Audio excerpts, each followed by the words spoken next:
ẹ bá mi wádìí ikú tó pọkọ mi ṣe lè gbé lọ sékìtì kan ro ẹjọ ṣó pretend ni ẹ̀yin ayé mi níwọ o àwọn ayé àkàmàrà ṣó pretend ni ṣé o mọ bó ṣe rí lórí ẹ̀mí ẹ̀ tó fi sọ pé kán gbé òkú ọkọ òun lọ sékìtì kan lọ ro dínú kó tó lè sọ gbólóhùn yẹn síta ṣé ẹ mọ̀ ni òkè wọ́n ní kò ké o kò ṣe àti rẹ́ni tó sọ wípé Wùnmí bara jẹ́ even gan ní a gbọ́ pé Wùnmí dákú ẹ jọ̀ọ́ kí lẹ tún fẹ́ kó ṣe o lẹ́ni tó ṣẹ̀ṣẹ̀ bímọ tó ń tọ́mọ lọ́wọ́ ọmọ oṣù 5 ṣé ìgbà tó ti ń dèta ara wọn látọmọ kékeré ara wọn tí ò sí nǹkan kan ìjẹ́ máa ìmọye owó yẹ owó tiẹ̀ tó ti kó fún bọ̀bọ́ yìí àbí wọ́n ní tí ilé bá san ni àwọ̀ là ń wò ẹjọ́ ṣé Mohbad bọ́lá ńlé ni àbí wọ́n kówó lé lọ́wọ́ ńlé wọn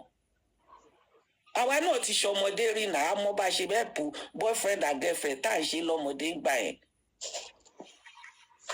mo ti kú fún owó ìyá mi mo ti kó fún boyfriend mi tí mo fẹ́ yìí nígbà tá à ń court lọ́mọ ní teenager so kí ni nǹkan tí ẹ̀ ń sọ ṣé ok nínú gbogbo nǹkan tó wà nílẹ̀ báyìí kí ni rísì tó fi fẹ́ pa wọn ìra mọ́tò fún wọn ìdákọ́lé fún gbọ́ngbọ́mọ lọ hospital ó máa pe uber ni ẹ jọ kí ni nǹkan tí Wùnmí ti gé nǹkan ẹ sọ fún mi ẹ wá sọ pé ìsìn tọkọ ẹ ṣẹ̀ṣẹ̀ wá move tó lóun wá ṣe ìyanu díẹ̀ ló máa wá rò pé òun fẹ́ pa ok òun sọ̀rọ̀ negligence ẹjọ́ torí Ọlọ́run gbogbo wa pátápátá tá wà lórí platform nínú ọ̀rọ̀ tẹ́ ń sọ lálẹ́ negligence ti yọjú ńbẹ̀ kò sí ẹni náà tí ò kì í ṣe mistake yẹn tí ò ní negligence kìíní nínú blood ẹ̀ gbogbo wa la ní a máa kàn wo nǹkan bí ìgbà tí ò tó nǹkan irọ́ dẹ̀ ni ó tó 10 ńgbà míì ta kò máa ta máa fojú commonize ẹ̀ pé kí ni at the end of the day tó bá ṣẹlẹ̀ apó òní kà mọ́ ṣé Wùnmí lè mọ̀ ẹ́ pé abẹ́rẹ́ máa gbòdì ńjọ́ yẹn kó gbà kàn fọ́kọ òun. ẹ jọ wọ́n tún sọ pé ẹ o pẹ́pẹ́ sí Wùnmí ló ní kàn fún ṣé Wùnmí ti di doctor ni àbí GP náà ni doctor ṣé Wùnmí ti dì í ni.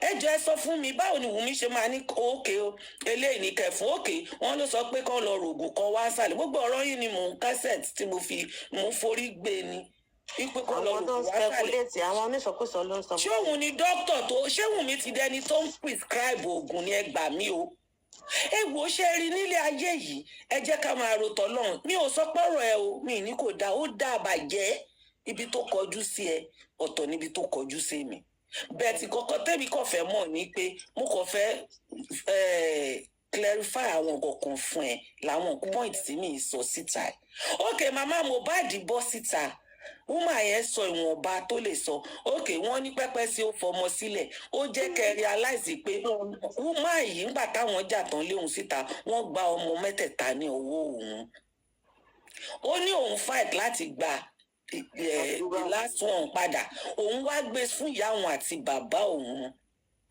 ó ní pé this man ó fún ìbùkún ní owó ipe kó lọ gbé ọmọ yẹn wá ó ní tó dìjà tó yẹ pé bàbá òun lọ bá bàbá Mohbad ó ní kò lóun ò na bàbá òun ipe bàbá òun dẹ̀ ti ní kóun má fẹ́ ṣọ́rọ̀ mi ti yé yín ó ní then ó nínú òun dùn pọ́mọ òun kọrin yẹn pé 10 years and no see mommy ó nínú òun dùn ó lóun ráwọn ọmọ ti tòun àwọn ọmọ yẹn káàtẹ̀ sọ pé Mohbad ti kú bí méjì sì kù láyé ẹ̀ẹ́dẹ̀ interview wọn pé ṣé ìyá yín rí yín kọ̀rọ̀ ó ní bẹ́ẹ̀ bàbá wọn ò gbọ́dọ̀ mọ̀ wípé àwọn ọmọ yẹn gan mọ̀ pé bàbá wọn bóyá tán bí bàbá wọn bá mọ̀ bàbá wọn á nà wọ́n dẹ̀ máa bẹ̀rù pé kí bàbá má nà wọn then ó ti sọ fáwọn ọmọ yẹn pé ìyá yín àjẹ́ ni o because ó sọ fún ìyàwó ọmọ ẹ̀ gan pé àjẹ́ ni ìyọkọ ẹ̀ má jẹ́ kó fọwọ́ kan mọ́ o òun ló tún máa ra gàrí lọ gbé fún wọn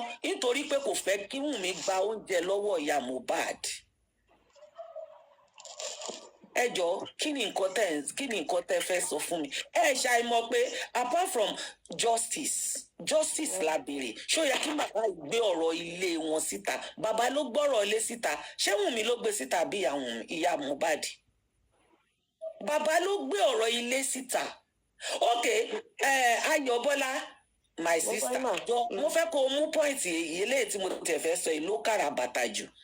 Ok, èèyàn méjì bímọ wọn lọ́mọ yẹn kú, ìyá ọmọ tó ru oṣù mẹ́sàn-án tó da ẹ̀jẹ̀ ó ní tí ẹ sì jọ fi òkú ọmọ yìí sílẹ̀ fún ọjọ́ mẹ́ta ìtorí òun nígbàgbọ́ pé nínú bíbélì òkú Lásárù jí dìde. Ó mú wúmà yẹn ló tì òun bọ́lẹ̀ nínú mọ́tò ambulance. Ó lóun wá lọ dúró síwájú mọ́tò ó ní wọ́n wọ́ òun kúrò. Jọ show right nǹkan tí bàbá Mohbad ṣe. Kí ló tó bá jẹ́ Wunmi ní ẹ ló ṣe ẹ ní ó fẹ́ kó kú tẹ́lẹ̀ kó tètè sin ṣọ́rọ̀ mi yìí. So ẹ jẹ́ tá a bá bẹ́ Sharon wí ẹ jẹ́ ká bá Sharon wí. Meanwhile èmi ò rí nǹkan tẹ́ fẹ́ bá Wunmi wí mi ìdẹ̀ tún lè sọ pé kẹ́ ẹ má bá wí ṣọ́rọ̀ mi yìí because tí n bá sọ pé kẹ́ ẹ má bá wí kò dáa. Ibi tó bá ti ṣẹ̀ ẹ bá wí ni ẹ sọ ni kì í ṣe pé kẹ́ wá ní ilẹ̀ kẹ́ wá sọ pé òun ló pa á. Ṣé rí tí n bá ń gbọ́ statement òun ló pa yẹn mi mọ̀ bó ṣe rí lára mi because mo máa ń wonder pé báwo lè yan ọmọ tí ò tí ì gbádùn ọkọ tó jẹ́ bẹ̀rẹ̀ ṣé ẹ rò pé ń sìn tó bá ń rí àwọn yòókù ṣe bóun náà níyàwó Zinoleesky ṣẹ̀ṣẹ̀ bímọ yẹn tó bá ń rí àwọn yòókù bọ́ ṣe ń gbọ́ ọmọ wọn tó ń wà pẹ̀lú ọkọ wọn ṣé ẹ rò pé inú ẹ̀ lè dùn ni tẹ́wọ́n máa wá lóun fẹ́ pa ọkọ òun kí ló fẹ́ gbà ń bẹ̀ gbogbo ìlérí tó ti ṣe fúnra wọn ṣẹlòmíì fẹ́ lọ bá ṣe ni.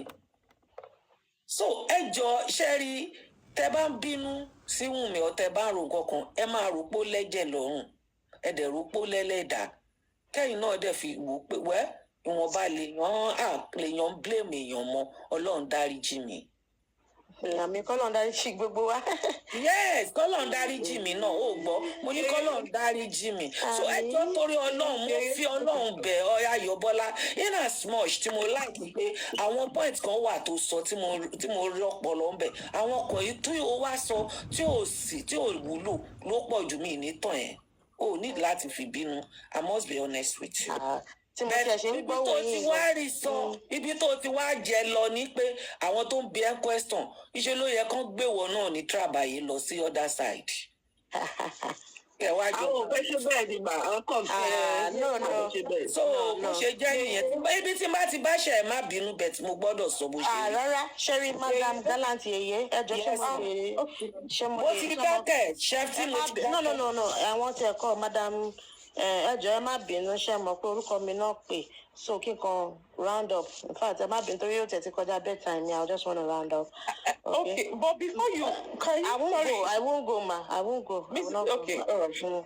Yeah, Mrs. Gallant àkọ́kọ́ bẹ̀ ni pé ṣe mọ̀ if in any way I have maybe dominated the discussion because mo ṣàmọ̀ pé kí rédíò àwa bíi mélòó kan wà lórí kínní ẹ má bínú torí kò síbi tá a lè ti pàdé ara wa lọ́la ẹ̀yìn kò sẹ́ni tí mi mọ̀ bóyá lómi lè tàn mọ́ Mohbad mi personally mi tàn mọ́ then so kọ́ má bínú that's where I'm going because I remember also pé gbogbo gbàtà fi ń sọ̀rọ̀ tí n bá notice pé yàn fẹ́ sọ̀rọ̀ ṣé wọn pé tí n bá notice yàtọ̀ tí n bá notice pé yàn sọ̀rọ̀ I remember I will always use ẹ jẹ́ kó sọ̀rọ̀ tán when they are asking me questions I remember when the Ọ̀túnba wanted to come up even Godson even Boli B mo rántí pé mo ń pe orúkọ wọn personally ìpè tẹ̀jọ́ I called them OJ too pé tó bá fẹ́ sọ̀rọ̀ kó jẹ́ kó sọ̀rọ̀ I remember I said that but be that as it may kó má bínú whichever way then madam mi mọ̀ bóyá mọ́mí Gallant ṣé ẹ bá wa bẹ̀rẹ̀ láti bẹ̀rẹ̀ gbà tí mi wọlé mi mọ́ gbà táwọn yòókù.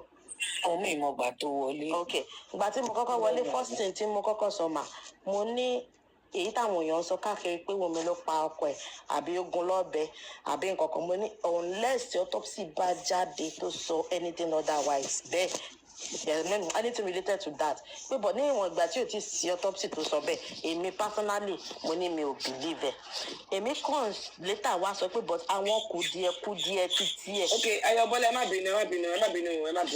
má bínú so tí autopsy bá jáde ń sìn tó bá sọ wípé wọ́n gún Mohbad ni so that is Wunmi ló gún. Oh no, that's the issue. Then the investigation into who actually did Yeah, it so happen. Yeah, so now because you didn't say it well, you said one thing the name of the on to talk about Oh, okay. Yes, it may sound like that, though. No. The investigation into that will start, right? Now, mo wá ṣàlàyé kùdìẹ̀kudiẹ bó ṣe yé mi sí. Another thing wá ní pé ṣe rí ọ̀rọ̀ ti bàbá Mohbad yẹn. The only time tí mo gbọ́ tí wọ́n mention ọ̀rọ̀ Mohbad, bàbá Mohbad, and mo rántí response mi sí clearly, mo rí i pé mo kà jáde nínú comment section tí mo béèrè pé ẹ gbọ́ ṣé bàbá Mohbad sọ pé kí prime boy sá lọ. If you remember vividly, àwọn tó bá dẹ̀ wá ń bí yẹ kọ́ jẹ́rìí mi, mo ní why tó ṣe máa sọ bẹ́ẹ̀ pé kó sá lọ. Mo kọ́kọ́ béèrè, mo ní pé ṣé òótọ́ ni, ṣe understand? Then àwọn kan jáde wọ́n lọ ṣe ìyá Mohbad ṣe fídíò. Mo wá ní why tó ṣe máa sọ bẹ́ẹ̀. So if I had wanted to side him, in tó jẹ́ kí mi máa sọ̀rọ̀ Wunmi lẹ́ǹkan is because topic yẹn ni mo bá. I told somebody else too. Training tẹ́mi gbà, nǹkan tó bá ń sọ̀rọ̀ lé lórí ni mo máa ń sọ̀rọ̀ lọ. Tó bá gbé ti bàbá Mohbad wá, ibi tó bá ti jẹ̀bi, I will tell you. Gallant, it will surprise you, ma. Kò ṣe pé mo fi ń polówó ẹjọ́. I hate doing this thing, but it's just that I like talking with evidence. Pé kí n wà ní page èèyàn kan kí n sọ̀rọ̀ nípa page mi, it's not good. So now, if you go to my page, madam, ṣe bá lọ sọ́wọ́ ìsàlẹ̀ tí kéèsì Mohbad ṣẹ̀ṣẹ̀ ṣẹlẹ̀. Àwọn nǹkan tí bàbá Mohbad ṣe tí ò wà alright, I printed out everything. Kódà mo blame ẹ̀ débi pé ṣe rántí pé njọ́ tí bàbá Mohbad kọ́kọ́ ṣe interview àkọ́kọ́, he said pé wọ́n ní wọ́n fún nọ́ọ̀sì fún lábẹ́, wọ́n pe quack nurse in his word tó wọ orange t-shirt njọ́ tó kọ́kọ́ kú tó ń bẹ̀rẹ̀ ẹ̀ lọ́wọ́. Ó ní ó ní wọ́n pe quack nurse wálé, ó fún lábẹ́rẹ́ torí wúdù kan wà lára ẹ̀. Bàbá yẹn sọ wà láyé. iye kìíní ni iye pé wọ́n lé tí ń dùn ló sọ. Ànígbà tó ní wọ́n fún lábẹ́rẹ́ tí bọ̀bọ́ yìí Oje àbẹ́yàn kan ó dàpọ̀ Oje ló interview ẹ̀ tó wá ń béèrè lọ́wọ́ bàbá yẹn pé ibo ni wúdù wà lára ẹ̀. Bàbá yẹn lòun ò fẹ́ sọ much, ó sọ. Ayọ̀ Bọ́lá mẹ̀bọ̀ ẹnìkan kọ́ ń sìn pé tá a bá lọ wo péjì ẹ̀ ipe o ìkan nínú àwọn ètà. No, mi ò sọ pé mi ò sọ̀rọ̀ Wunmi o. Mò ń sọ fún yín pé the same way tí mo ṣe sọ̀rọ̀ Wunmi, ẹni tó lọ wò yẹn kó wo sàlẹ̀. Ṣé ti yé yín? Bóyá mo sọ̀rọ̀, kódà mo dídí béèrè, mo ṣe fídíò pé ṣé mo pé nígbà tí bàbá Mohbad sọ yẹn níjọ́ yẹn the first day nìyẹn. Ṣàgé later àwọn narrative mi là ń gbọ́ tá à ń follow. Ṣé ti yé yín? So àwọn narrative tá à wá ń follow ńgbà yẹn ló wá mú èmi láti béèrè pé nígbà tí wọ́n wá dé tí wọ́n wá jáde tí àwọn nurse association táwọn padà jáde pé nurse Ògèdèǹgbé after ìgbà tí nurse story yẹn tẹ̀sẹ̀ wá jáde gẹ́gẹ́ gbogbo abẹ́rẹ́ tí nurse yẹn tó wá nígbà náà pé nurse yẹn ò kì í ṣe ara wọn nǹkan kan.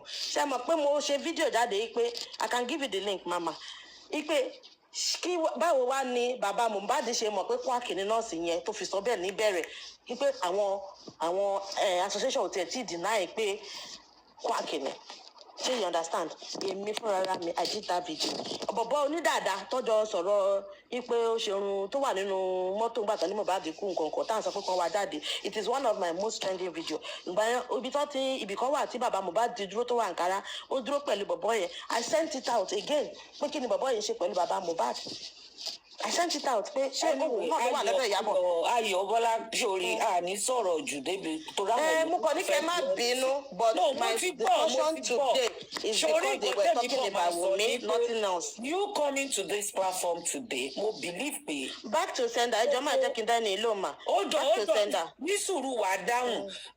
Ó dàrẹ́ ni pé nígbà tí bíbá ilé ni mo believe pé Ọlọ́run fẹ́ fi àwọn òye kan yí ẹ ní ṣógẹ́ èmi inú mi á dẹ̀ dùn tó bá lè lọ sí back lórí ẹ̀ tí wọ́n náà wò pé at least gbogbo nǹkan táwọn people ìsọ ewu ò mọ Wunmi àwa náà ò mọ Wunmi a kì í ṣe bí alọ́ba ìwọ náà ò ṣe bí alọ́ba kí wọ́n náà wá lọ wò pé àwẹ́ mi ò ní kó o hands off pátápátá lórí Wunmi bet kó o dínkù.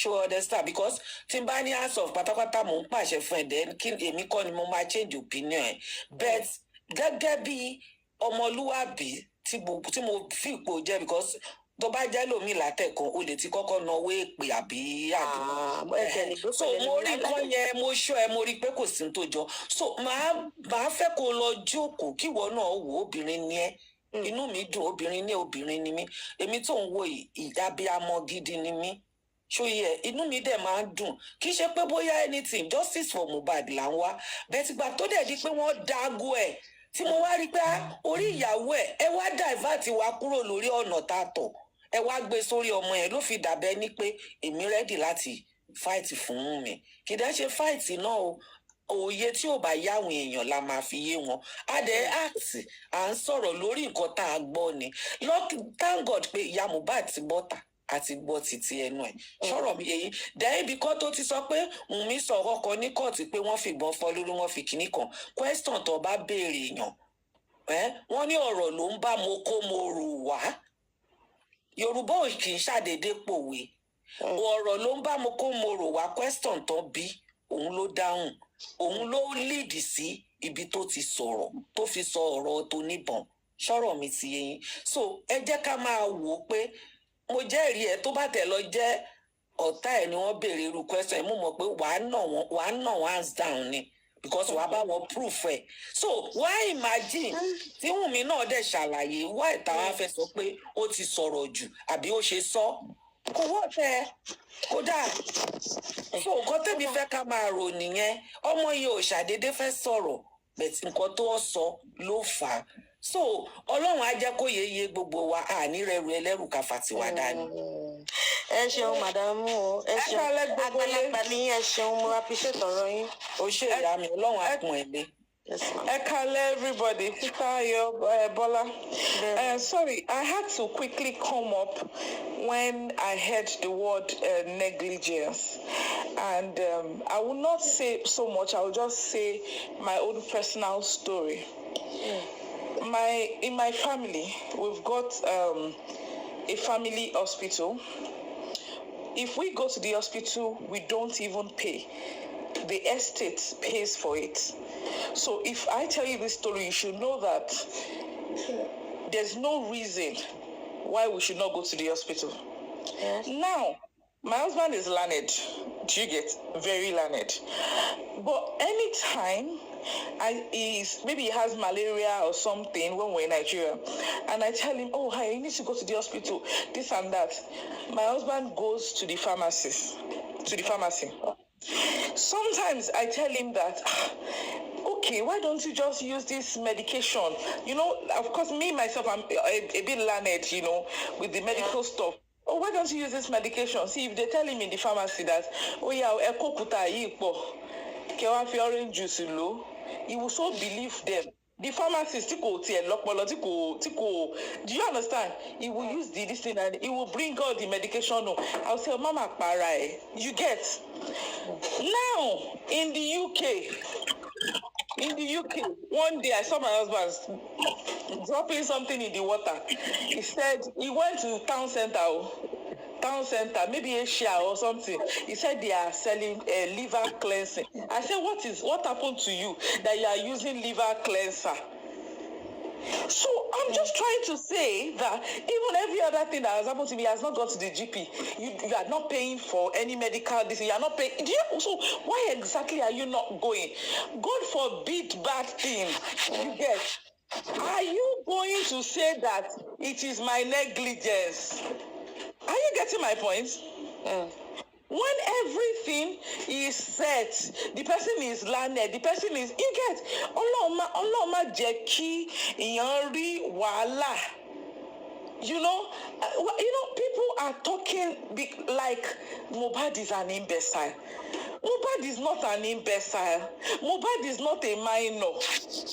Rárá ọmọ mi ò bá yá kọ́kọ́ mi tó dé láti ibi iṣẹ́ mo ti gbọ́ ọmọ mi lọ mo ti pe GP mo ti ṣe. You understand? It's not to put ọkọ ṣé mo fẹ́ pọ̀n sẹ́yìn ni. Ẹni tí wọ́n pè kìtì ẹ ṣe pé ó wà unconscious or anything is rather unfair to now say see gbogbo kìíní wọ́n kò máa fi sọ̀yàn lẹ́nu. Ìyàwó tó lè máa mọ̀gbà tí gbogbo wọn ń pè tó bí àwọn kan fún ní information pé àti pé nọ́ọ̀sì fọ́kọ ẹ̀ o. Ọkùnrin see they can they can be so loving, they can be so see my husband anything tí máa sọ pé bóyá advice nǹkan he will listen to me. You see in that area of medical this thing it will say okay I've heard when I'm coming from work I'll just go straight to outpatient.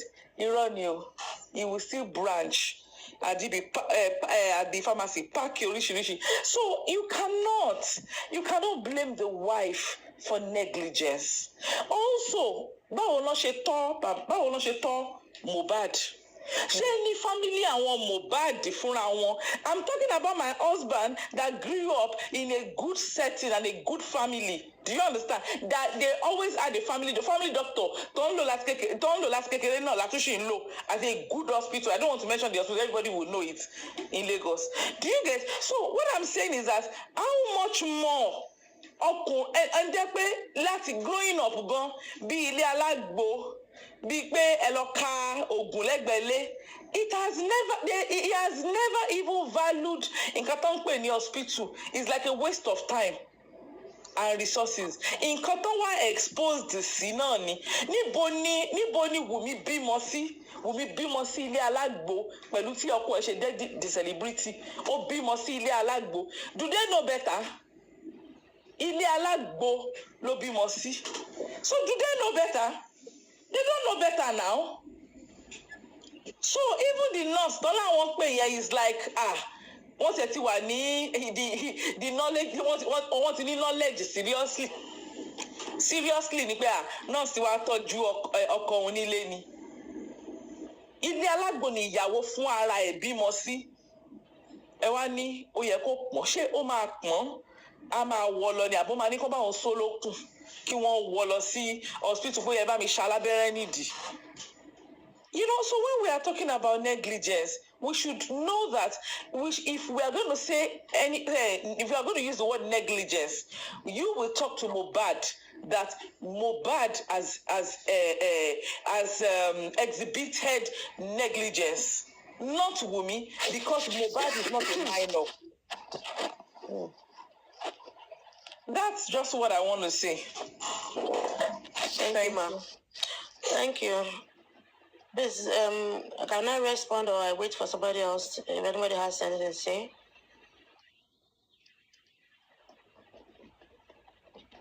Go on, I respond. Okay. Yeah. Well, okay, thank you.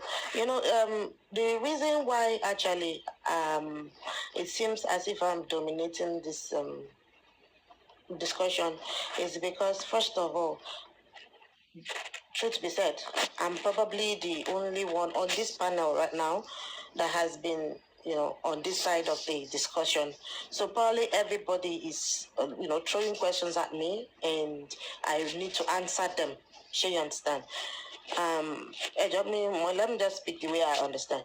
You see, most of the money and what case in me, man, I will only say, the lady that spoke with stories, so I will use some examples as well. Only two. The first one is that our budget parents, let's look at it from every angle of it. If anything happens to my son now, in that scenario, I should be able to first ask his wife, why didn't you call me when all this happened? You understand? On the Senate line, let's be sincere. That's number one. Now, the story that she shared on negligence and everything, I noticed that the word negligence here, any problem somehow, because I believe I'm saying a different meaning. A legalized meaning, which was where I am coming from. Separate morals from legal. But in this case, only pada de court. Let me sorrow ye loba.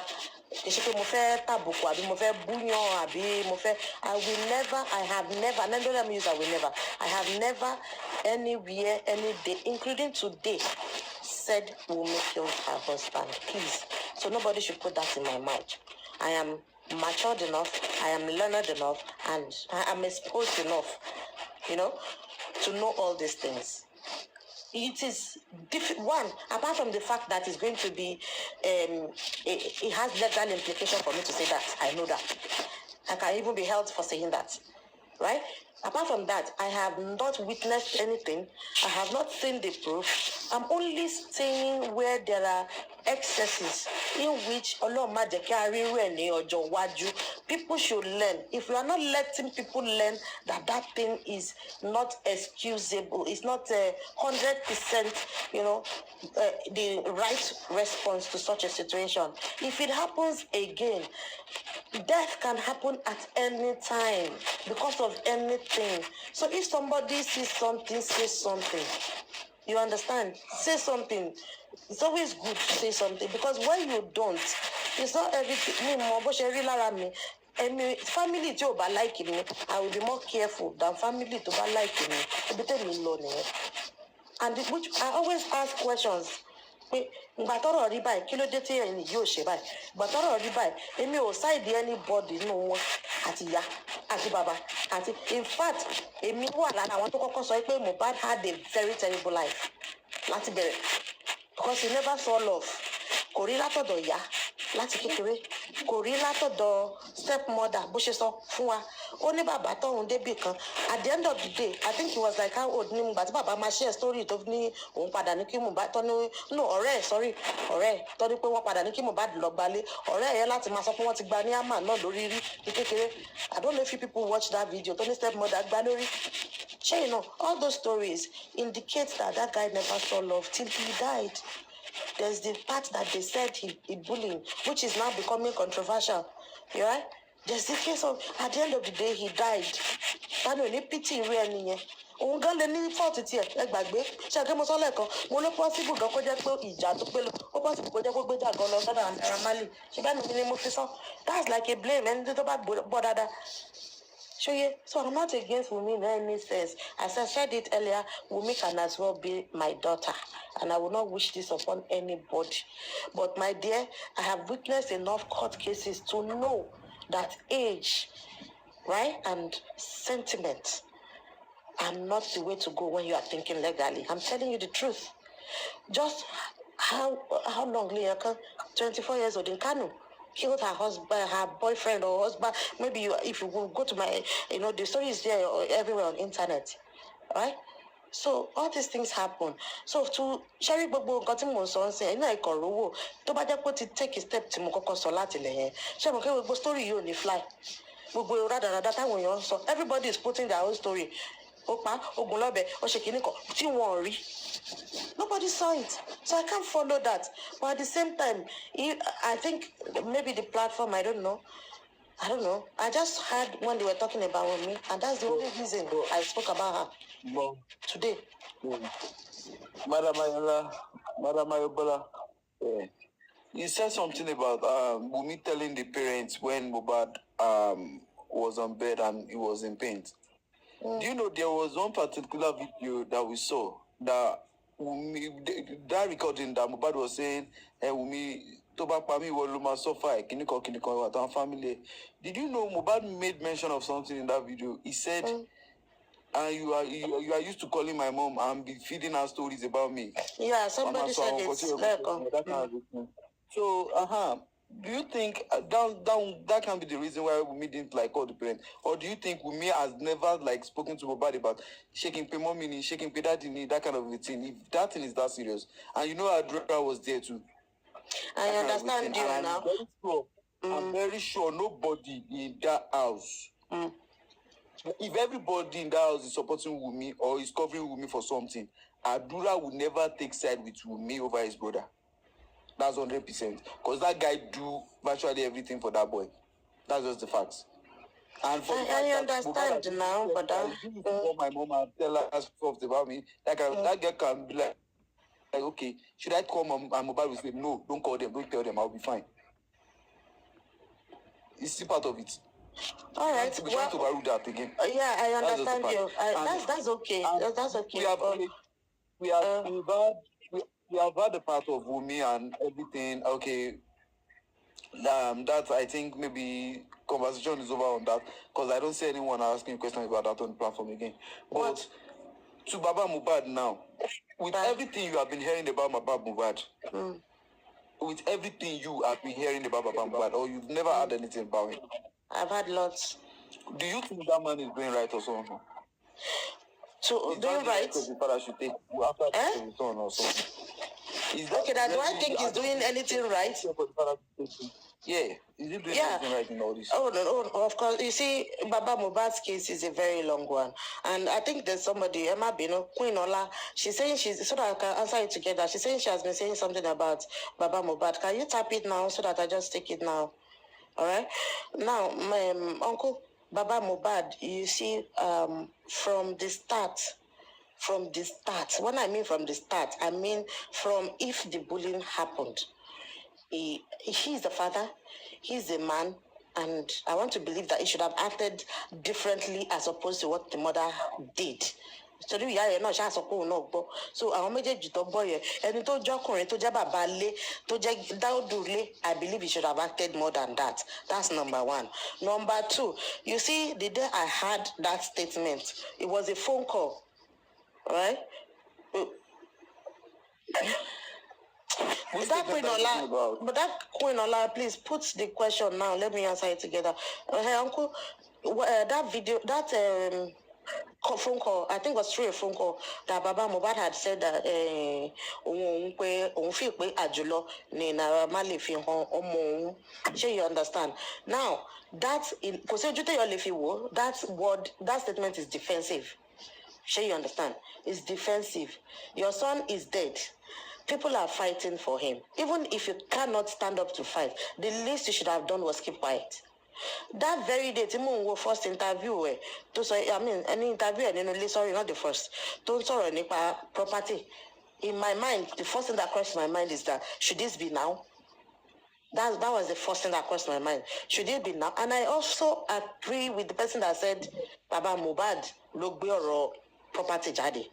I 100% agree with that because òun ni mo gbọ́ mi ìmọ̀ bóyá ẹlòmíì ṣe ò bò òun bàbá yẹn gbogbo ni mo gbọ́ tó sọ mo ń rí kódà gbogbo kíní tó ń post pé fẹ́ kọrin ní mind mi mo rí lórí Facebook níjẹta mo ti kọ́kọ́ rí kan tẹ́lẹ̀ tó ṣe gbé graphics jẹ jáde so when I saw it again on Facebook níjẹta in my mind mo ń wò pé as in who is talking to this man? You know, no matter how much of a musician you are, we know musicians express themselves sometimes by music. This case is so controversial that he shouldn't do it right now. You know, there was no time I ever supported all he did. The only one, because in your king budget, 100% command me to fault. Now, if you tell me call feel. Ipe bóyá wọn bá relax fún Baba Mohbad, that's the only place that yòókù èmi ò really tí say much because ọkùnrin gbọ́dọ̀ ṣe ju nǹkan tó ń ṣe yẹn lọ and bàbá ọmọ tó kú now especially under that sad circumstance the only way tí mo lè fi fún ní leeway unless tí n bá gbọ́ nǹkan mẹ́ was when he said èmi gáwà lára àwọn tó sọ pé kí ló dé tó fi bury ẹ̀ because he's a Christian. Èmi ò dẹ̀ gbọ́ bí tí ọ̀rẹ́ mi kan tó ṣaláìsí wọ́n dúró some few days kan tó sin so èmi ò mọ much nípa but mo mọ̀ pé àwọn Muslim láwọn alamantiti sin èèyàn now later on when he now came out to say that òun fẹ́ gbé lọ mortuary I think everybody had that story wípé òun kọ police report lọ́wọ́ tóun fi máa gbé sí mortuary they didn't give him police report wọn ní kọ́ stop pẹ̀lú àwọn tí wà ń bẹ̀ fún 3 hours èmi ò dẹ̀ tí gbọ́ tẹ́lómi sọ pé rọ́ọ̀nì àbí kéèyàn kan jáde kan tí mo gbọ́ nìyẹn now tó bá jẹ́ pé wọn ò fún ní police report kó fi keep òkú sí mortuary èmi ò mọ bòmí tó lè keep ẹsẹ̀ for 3 days I don't know. Ṣé yẹn but èmi ń wo bàbá yẹn bí ẹni tí bí àwọn bàbá Èkó kan Ọlọ́run dárí ẹ̀jẹ̀ mi jì mí ẹni tó bá jọmọ Èkó kó má bínú but you know there's this free lifestyle that I think happens in Lagos or some men ẹ má jẹ́ kí n bínú pé bóyá ẹ má jẹ́ pé kí n generalize ọmọ Èkó I've seen men abiyamọ àwọn ọkùnrin kan wà tó kù káàtó because tó bá ṣe abiyamọ gidi ṣé ti yé yín ta ló yẹ kó wọn máa bá kírun kú lórí ẹ bí ìṣòwò tọlọlọ ń bá bọ wọn dá ẹrùn ọmọ sì wà nílẹ̀lẹ̀ wọn tí ì sìn tọmọ sì wà lórí iyẹ̀pẹ̀ tí wọn tí ì sìn. Well, that man has after that he has done a lot of things. He has done more than what you have just said. And again, about him not about the hospital not giving him what's it called? Police report. And the police not giving him the police report too. I don't think that's enough reason for him to want to bury that boy over the night or to say and the next one they should go and bury him because the boy is in an ambulance at the morgue already. So if you can wait till the following morning before you get things done, put him in a casket, bend his neck inside there, and want to go and bury him. Why can't you just wait till then to go to the police station, narrate the whole story, get you a police report, and you go and deposit him in the morgue? Because if you say, okay, something is wrong with your son, you know your son did not die of natural cause. Like, you know your son was killed, and you are not trusting the white party, or you are not trusting people around him about it. Why didn't you wait for an autopsy and everything before you just went and put your son under the ground?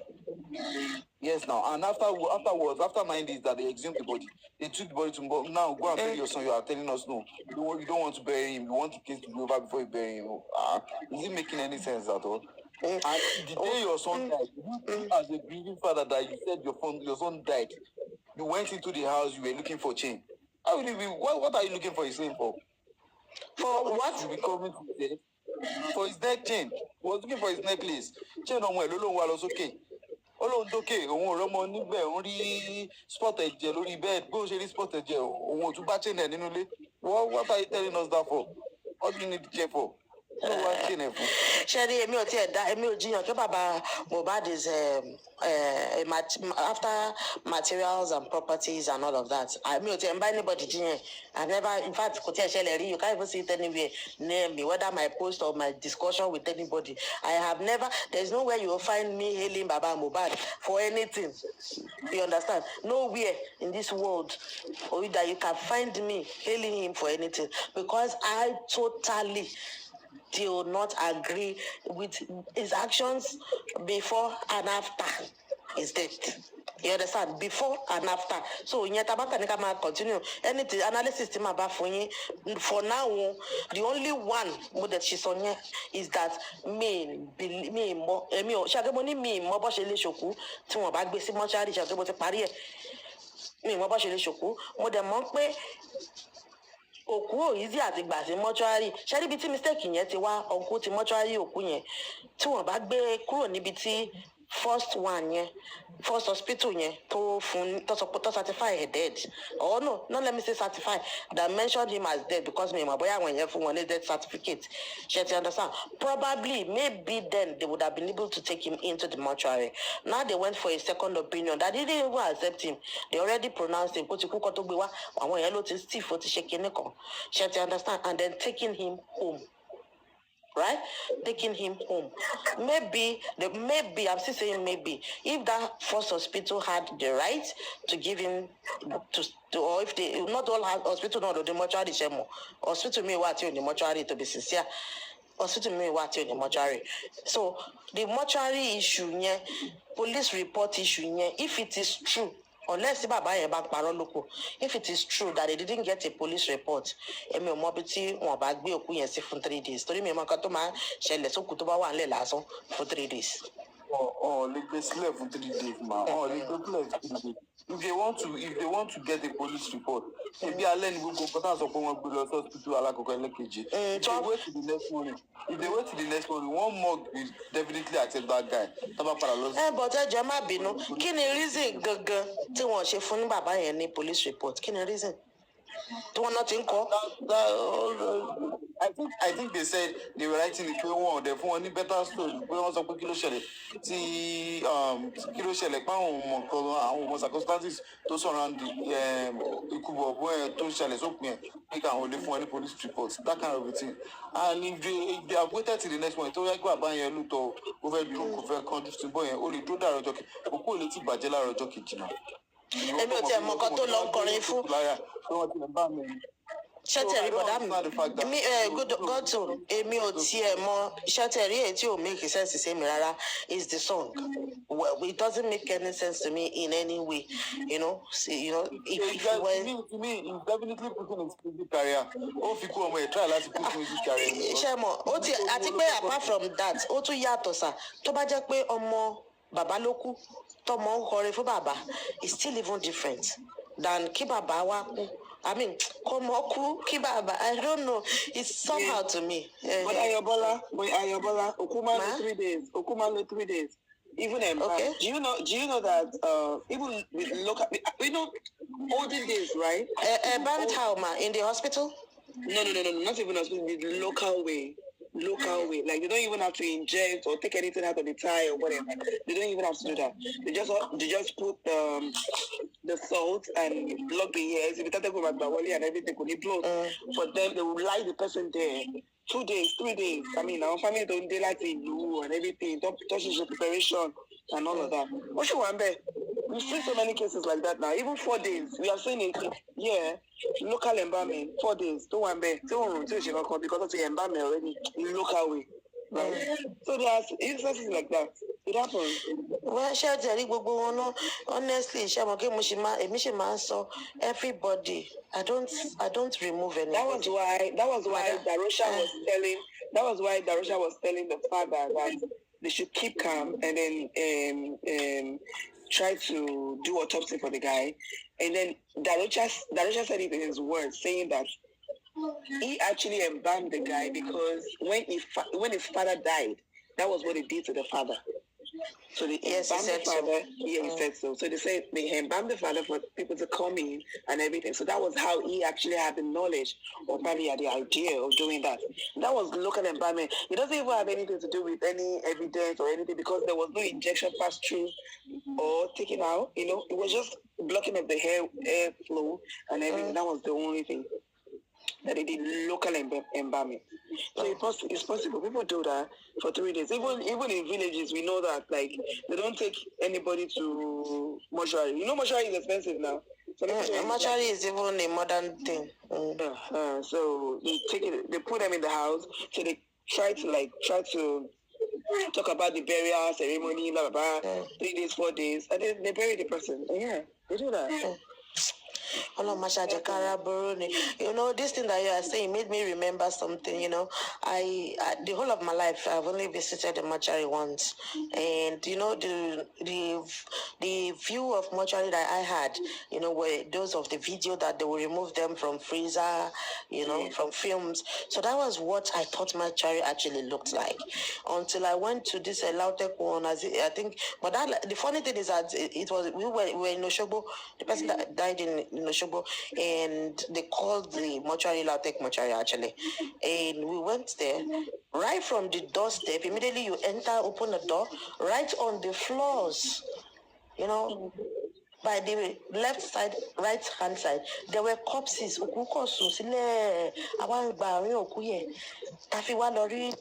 friend, my own best friend. Ni mo fi dá mọ̀ ṣé máa ta close àdá ni ta jọ ń gbé you know ọmọ ọ̀ka ẹsẹ̀ ni mo rí first before I saw her face. So I'm like, you know, at that time in my mind, God for I don't know, that's why I said Lord Maja Kalaburu, you know, if not because of controversies to Lishele by so was it that cool? That place no, madam, no. They were just there. Naked men, women, boys, you know. I was like, how long was it there? Like, was what? My friend? Dead, like how long was it? Was it fresh or? Oh, okay, that my friend. No, that was her. She the second day, the evening of the second day. Yeah, the evening of the second day she died because I was in my own state. So when I went there, they now told me she was still at the mortuary. So because I did the third day before they took her to Lagos, her husband's place to bury her. I went there to do makeup for her. You know, the Christians have their way. They said they wanted to open her casket so that people will not say stuff like nice that. Right. So that was my only experience. So right there and then I had in my mind decided that my loved one will not be under this situation. But then again, I am a Muslim, right? And I don't pray. You know, if anything happens under a controversial sin, of course they will say autopsy. Then you know they will have to leave your loved one. But I don't know if that is the case in every mortuary. But that was what I saw there. Yeah, definitely every mortuary has a bit different. I mean, it's Nigeria, a lot of dead body, and they don't have facility. We know that, right? There's not enough facility. There were plenty. You see, so we don't have enough facility for all of them. So, and we know how people die in Nigeria, and we know that even the little ones that have the facility to even be there, the money they are paying, it's a lot of money. You'd be like, oh, you gotta be living that to be paying for mortuary. I mean, it's crazy. It's expensive, you know. No, no. I'm saying Somebody- that's why I kept on saying that because it's the government that is paying for that mortuary. That's why it's still in mortuary. Assuming it was individual paying for it. I mean, the charge per day is not anything like monthly or what. It's per day. They cannot afford it. I don't even care how many people is donating money for Baba Mohbad. He can't afford anything mortuary. To put somebody for him to have a whole space. You know, it's crazy. Well, but now that Mohbad is even in the mortuary, who is footing all those bills? It's the government, right? I don't think it was the individual. That's why they would have buried him now. Why do you think some people do embalming in their house? They cannot afford this thing now. Well, I'm not on a legal team of anybody. I'm just saying my own. You know, like I said, and I believe everybody around Mohbad. Everybody, by everybody I mean everybody. I'm not bringing out anyone. You know, somehow, even we also, we're not around him, right? But as Nigerians, as hearing the cry of somebody, we also feel them in some ways, because the same way we are rising for justice for Mohbad, had it been at that time, although we can't, everybody, like some people will ask me, when we say justice for Mohbad, some people will tell you that, oh yeah, Lonishe, Ori Edaru, Ori Eshe. I want your every day. I used to tell people, if we are quick to fight for Mohbad, you be the one to go and fight for others too. So if we have picked the struggle, you pick your own. But do you know why some people actually deviated from this whole scenario? I'm just getting to know later on. Because Instablog actually posted that Mohbad was mad. Was mad? Yes. Have you seen a song where he sang, yes. I haven't had this thing to interview. Bẹ́ẹ̀ni, mo dẹ̀ gbọ́ interview ẹ̀ gan tó sọ pé wọ́n ní every time tí wọ́n bá ti fẹ́ pè wọ́n fúnṣẹ́ wọ́n máa sọ pé orí wọn ò pé wọ́n dẹ̀ máa sọ pé wọ́n. That was even later. That was even very close to the point when he traveled to London. I'm even talking about before that time, like that. Instablog. If that Instablog was big, I never knew. I don't even know anything. Me, I'm not an internet person. One thing I know that about Mohbad was just that whenever I'm playing any song from my, when you're driving and you're playing series from your iTunes and from your Apple, this and everything. But whenever it gets to Mohbad, I'm always repeating the song, no matter what. No, the songs are very, very, very, very, very sweet. The songs are very, very exactly. sweet. And it's not because it died. That was even 2 years. That was even 2 years December, right? Or 2 years December. Yeah, that was when I heard his first song, right? I would definitely repeat that song, no matter what. And then I would sing another one again. I would be like, that was when I was like, who is this guy? Same voice, as in same, lamba and everything. It was so sweet that you would just be vibing with it. That was how I got. I don't even know that he was going through all those things because I'm not an internet person. But I was screaming his songs. That was the only thing I could show for him, right?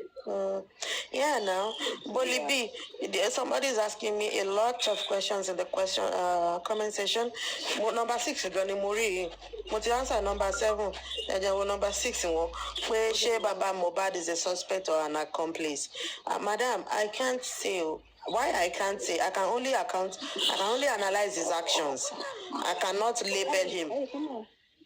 You understand? This one person wants me to label him. I cannot label him as a suspect or an accomplice. All right? I can only say what he did is either right or wrong. But I can't call him any of those two. I'm sorry. All right. Well, Otodele ni Isoma. Ó ní kí ló dé tí bàbá Mohbad pé ọlọ́pàá nígbà tó rí adúrú ẹ̀jẹ̀ yẹn àti at the house and his reservations of Wunmi, she's also right. Ṣàmọ̀kẹ́ the same way tèmi náà ní kí ló dé tó ọ̀pọ̀lọpàá fún nọ́ọ̀sì ńgbà tó fún lábẹ́rẹ́ tó kú is the same way náà fún ẹni tí ó rí ẹ̀jẹ̀ tí kò sọ̀rọ̀ ń pa ẹ̀ tó ṣẹ̀ṣẹ̀ dúró dìgbà tó ń gbẹ́jọ́ dé kó tó sọ̀rọ̀. It was wrong.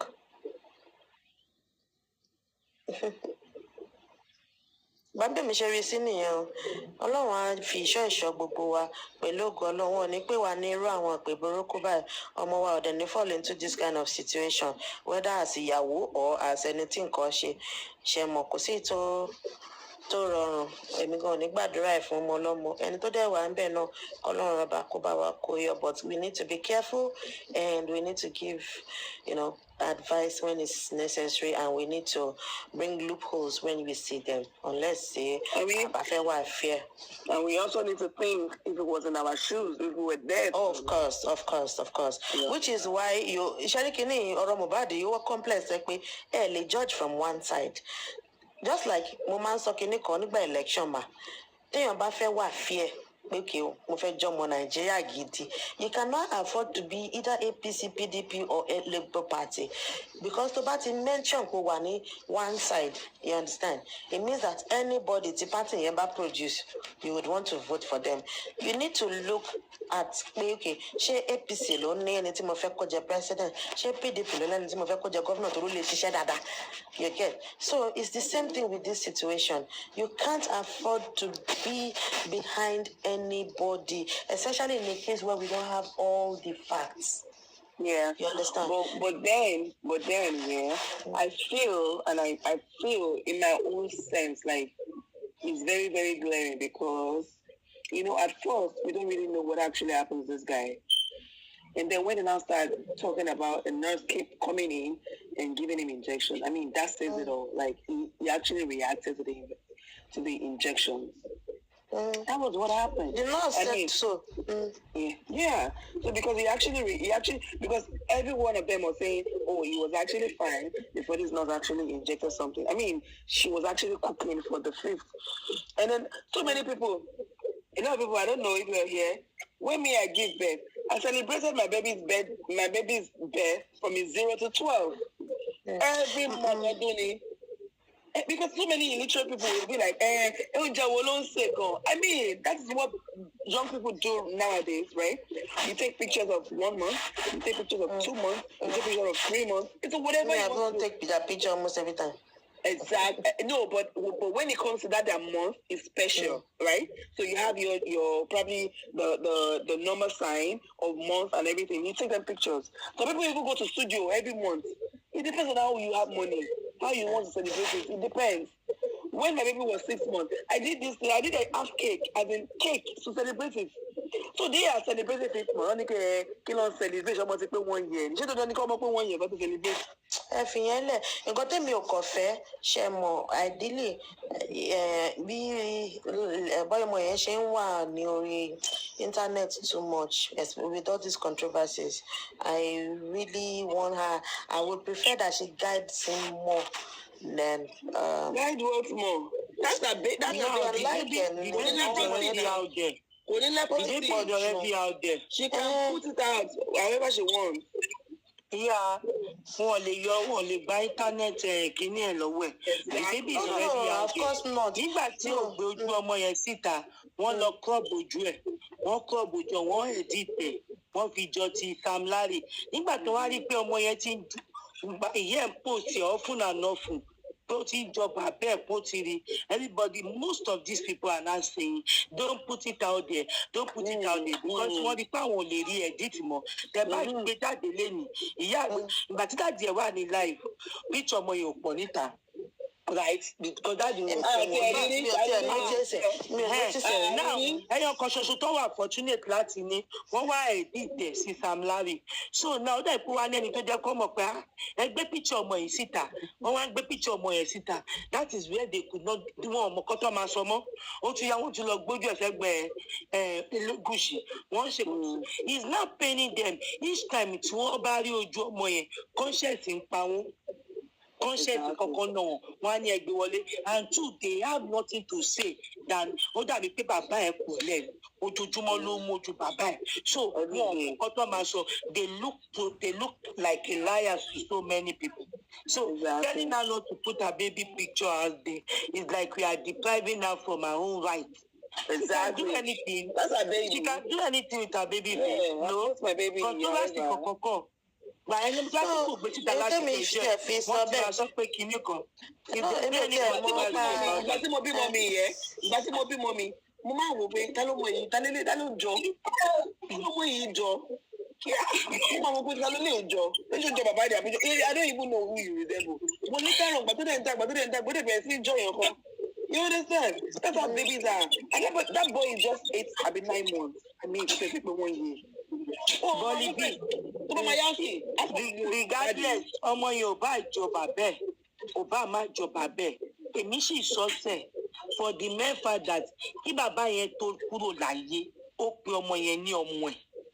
àní kò sí ẹni tí ó ní right láti ṣe fọwọ́ yóò fi sọ. I'm not avoiding your questions. When I was ready, I told you to send me the because I didn't comments ti pọ̀ lórí exactly because comments ti pọ̀ lórí bíbá so I can't go back to.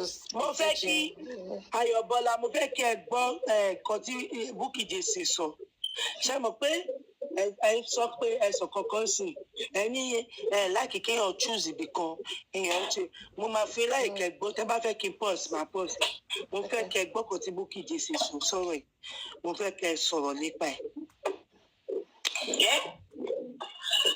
It's not honesty. Somebody sent.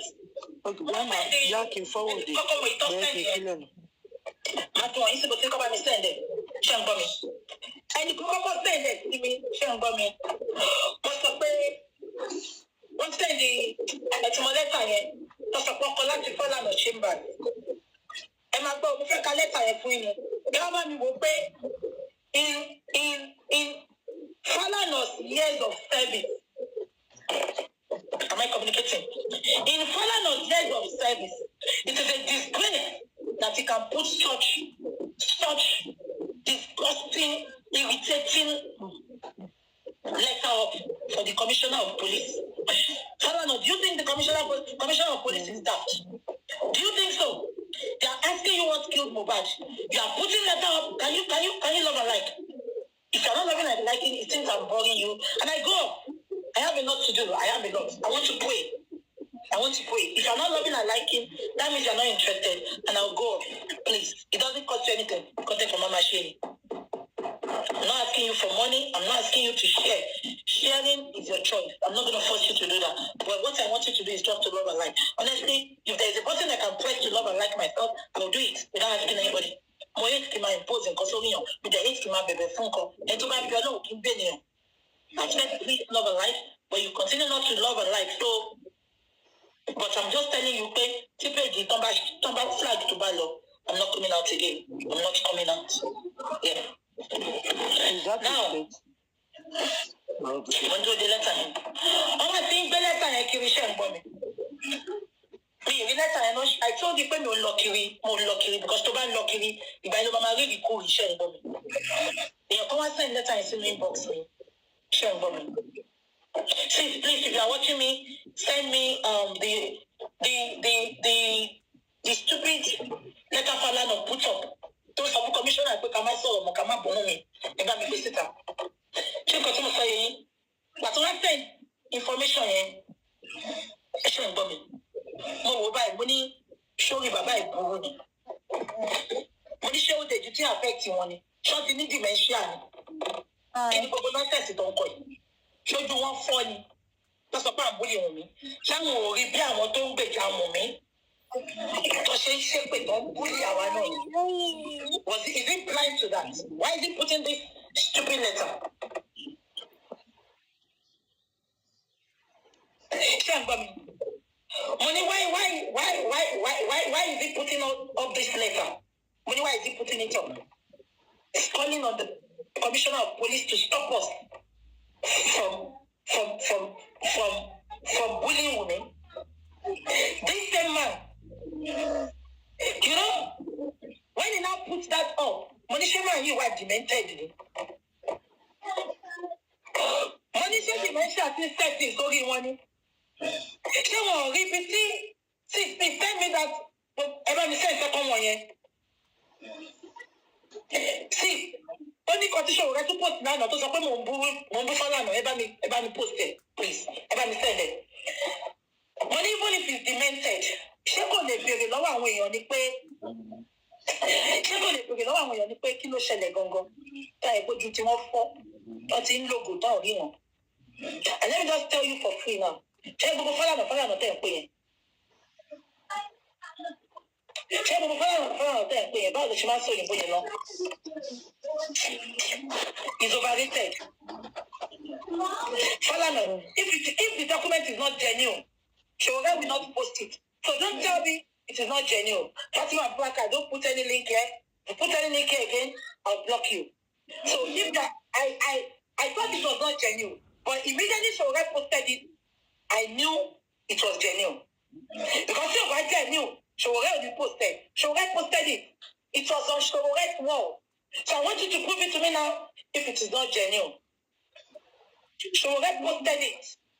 And let me tell you, Fatima Abubakar, if you put that link again, I'll block you.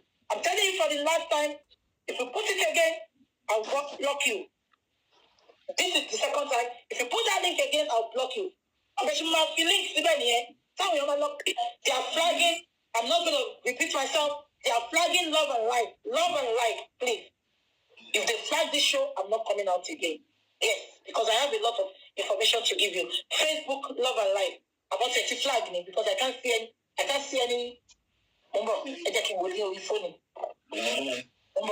Nobody should come here and tell me, hey, you got to post me or genuine. Why to show red? Why to show red? Why to show red if it's not genuine? I'm asking you. No, for sure. Don't tell me Showore is hungry. He's not hungry. They work hand in hand together. Showore àti Fálànà ń ṣiṣẹ́ pọ̀ ni. Kò sí ibi tó bá ti ní Fálànà. Tẹ́ẹ̀ ti ní rí Showore. Àwọn ṣe mo kó sí ni.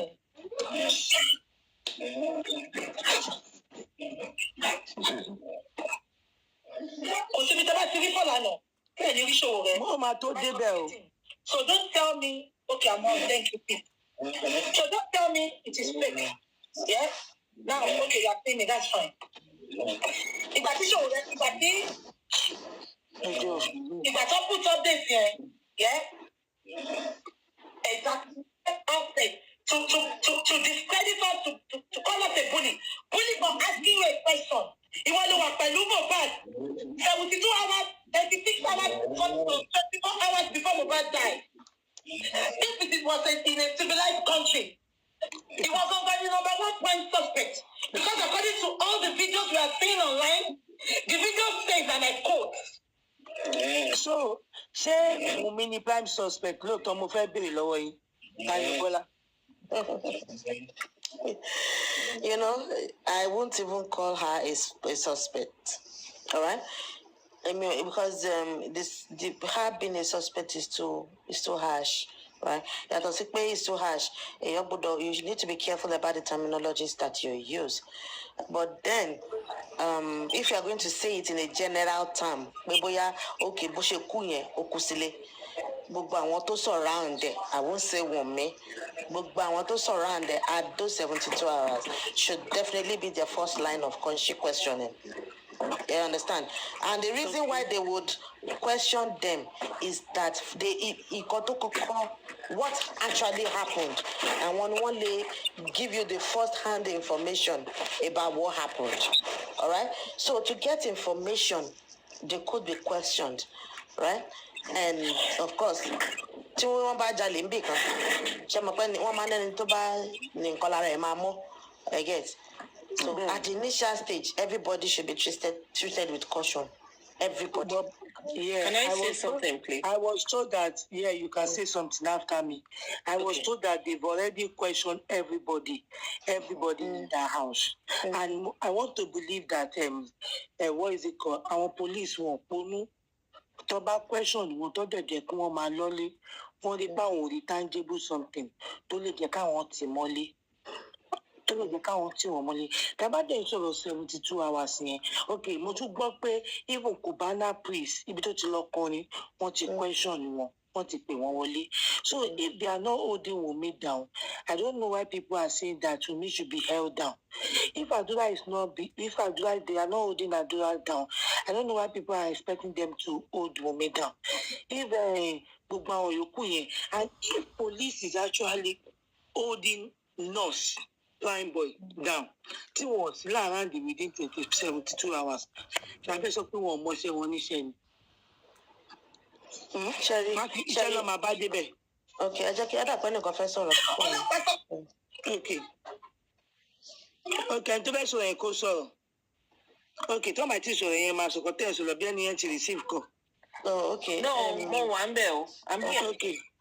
I'm here. Okay, What I wanted to say was that when you call somebody a prime suspect, a prime suspect is somebody that is the most likely person to kill that they have.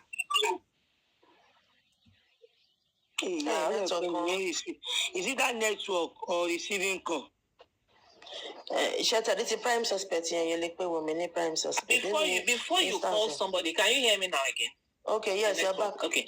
Before you call somebody the prime suspect, there must be evidence. Go and look at the definition. There must be an evidence pointing that this person is evidence has proven that this person is the most likely person that to have killed whoever. Sorry, I'm using that word. Maybe I'm not supposed to be using that word. The point here is when you have about 10 or 15 people in a house, you first of all, they will do the elimination process where everybody is, investigated, spoken to, grilled, and they start eliminating one at a time. They had about 26 people. 26 people were interviewed. Wunmi went how many times? More than 6 times, as they said. Now, if it was only Wunmi and Mohbad in the house, you can't beat that. She is the prime suspect. But in the case of Nigerian police, they have stated it that if you have a fight with somebody and the person dies a year or 1 day after. No, a year and 1 day. And 1 day. Okay. And 1 day. You are the suspect. They will go after you. And when this thing happened, saying somebody is a prime, when they use that word prime suspect, they surprise me because I keep asking, where is your evidence that this person is a prime suspect? You must have your evidence to call a person the prime suspect. At this stage in this investigation, what we have is we're trying to find out what exactly triggered whatever happened to that guy, what made him pass on. And for everybody around that house, they've spoken to. And for everywhere he was, from the event, they've traced everything back. They've spoken to so many people, including the driver of the Jeep that we heard that he punched. But the point here is, you cannot pick one person and say, because this person is, because I heard her, because they're in the same house 24/7. 24/7, she wasn't alone with him. She wasn't alone in that house with him. That somebody, and he was in pain. You said you needed help. It was getting worse. They looked for somebody to come and help treat him. So how do you call? And now in this case, because somebody touched him before the reactions that led to what happened, that person will be held. Whether it is manslaughter or whatever. You can't that's chain of actions. Yeah. Yes, the chain of action. Because before that person did anything, there was nothing like that. So when you now come and be picking on one person to say, this person, you want come and tell us what happened. People surprise me with the way they talk. Tell us what happened. That's how everybody was there. There were a lot of people there. It wasn't that we were alone. It's a different thing if we're alone. And this is why I'm saying that if this girl, we had a case like that, I just don't I don't want to mention the name. We had a case, let me even say, you heard about the case of the girl that killed her wife, her husband in Abuja some time ago. That case, they were the only people together. She is the prime suspect. it was just the only person that was available in that house with them was their help. And the help was, maybe went out, came in and saw the guy in blood, called her to come. She just said, leave him there, I will teach him sense. The guy crawled out. He eventually died. But who was there? She was the one. She was the only one with him. That's a different situation. But when you have about 8 people in one house and the nurse comes to treat somebody, even when the nurse was treating somebody, the person, how many of them were there? You can't call one person a prime suspect. But if you say she should come and discuss what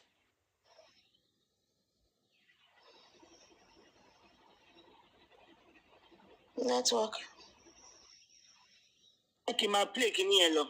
I look for fact 72 hours, 36 hours, 24 hours before Mohbad died. If it was in a civilized country, it was the number 1 prime suspect.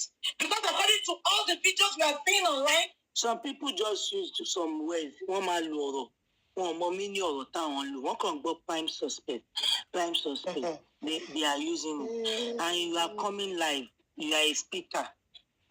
Most the whole world are watching you. The life must spread. Then Wama, me person was in to be sincere, first of all, imagine Timba Fair will live in you. Timba returns or with those raw, you can speak without Oloshi. I'm not even that kind of person. Tashi Walori platform, I want to tell you that I will not abuse that person back. It's my nature. Yeah, the reason why I feel me by no matter who any support, I noticed that you are not too aggressive, you are not insultive, and like you are ready to dialogue, you are ready to engage. Well, like really would that be I feel one different side of the coin. Yeah, but still we are able to we are able to pass one question, engage each other. Unlike it will be should be only any to go. We our you belong or la just adájọ́ tó fẹ́ dá ọjọ́ yìí. And I quote. Tí mo bá di tó kú. Ẹ bá mi gbọ́ o. Wọ́n ní tí mo bá di tó kú. Ọ̀gá ọ̀kọ́kọ́ pẹ̀lú ọkùnrin wa. Ó sọ pé mo bá di bá prime boy ìjà. Tí ò dẹ̀ ṣẹlẹ̀. Ọ̀gá di bá prime boy ìjà. No fight. Ṣé gbọ́? Ṣé òun nìkan ló sọ pé mo bá prime boy ìjà? Ṣé mo bá fún ara ẹ̀ ò sọ pé prime boy fún ara ẹ̀ ò sọ pé àwọn ọjọ́ ní ṣù? Òun gbà òun kú pẹ̀. Olóògbà òun gbà padà. Ṣé wọ́n jà nìyẹn? Is that not right? Àbí kí la fẹ́ pè yẹn? Ìjà ni náà. Èèyàn kan gbá mi, èèyàn kan ò gbá mi. Níjà bọ̀ tí o gbọ́wọ́. This is the kind of people. Ṣẹ́rí òun ti ẹ̀rọ ń gìnà. Wọ́n pé o gbọ́wọ́, ìwọ ló ní o gbọ́wọ́. Àwọn èèyàn tó wà ń bẹ̀ ò sọ fún wa pé ìwọ ò gbọ́wọ́, ìwọ ló sọ bẹ́ẹ̀ fún wa. Mọ nǹkan tó ṣẹlẹ̀ ṣẹ́rí fight yẹn nǹkan tó jẹ́ kó wà controversial ni pé up till today ẹ ti understand àti ìrẹ́ni tó dúró tó sọ concretely pé òun witness ìjà yẹn gẹ́gẹ́gẹ́gẹ́gẹ́gẹ́gẹ́ ìyẹn ló jẹ́ káwọn èèyàn máa eléyà aṣọ tiẹ̀ ìyẹn náà dé aṣọ tiẹ̀ ìyẹn náà dé aṣọ tiẹ̀. The police brought a picture. No. Is it true? Nǹkan kan ṣẹlẹ̀ èmi ò tiẹ̀ jiyàn. Nǹkan kan ṣẹlẹ̀. Tábà lẹ́ni tó sọ pé àwọn ọjà. Tí prime boy fún ara ẹ̀ fẹnu ara ẹ̀ sọ pé wáyé. He said it that he fought with him. He confessed. Àló sọ bẹ́ẹ̀ sẹ́yìn mi sọ pé kò sọ bẹ́ẹ̀. Everybody doesn't want to believe that. Àní pé èyí tèmi ń sọ ni pé bóyá prime boy gbọ́wọ́ ni mò ń sọ pé ká láwọn èèyàn wà tó witness ẹ̀ tó bí able to tell us that one. Wọ́n witness ẹ̀ wọ́n ti question àwọn èèyàn. Wọ́n ti question àwọn èèyàn. Don't forget that. Wọ́n ti bá àwọn èèyàn sọ̀rọ̀. Wọ́n show picture ọwọ́ yẹn ní conference yẹn. Gbọ́dọ̀ ti rọ́wọ́ tó wà bloody. No, you don't understand.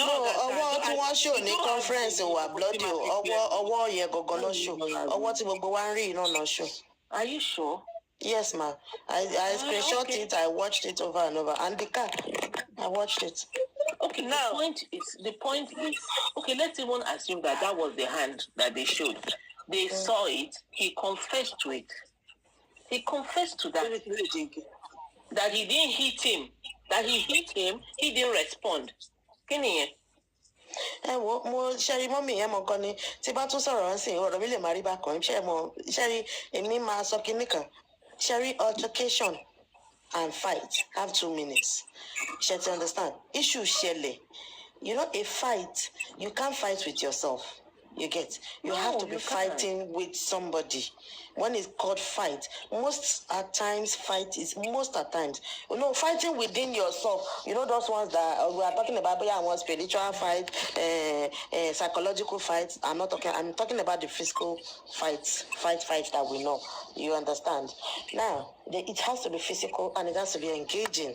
Right? Altercation is a ruckus that is happening. Boya and Jinyon there's a ruckus. And Bino Boya Moto. Mo kàn ṣe example ni. Ẹ ká lẹ ẹgbẹ́ má bínú mo kàn fẹ́ béèrè question kan ni.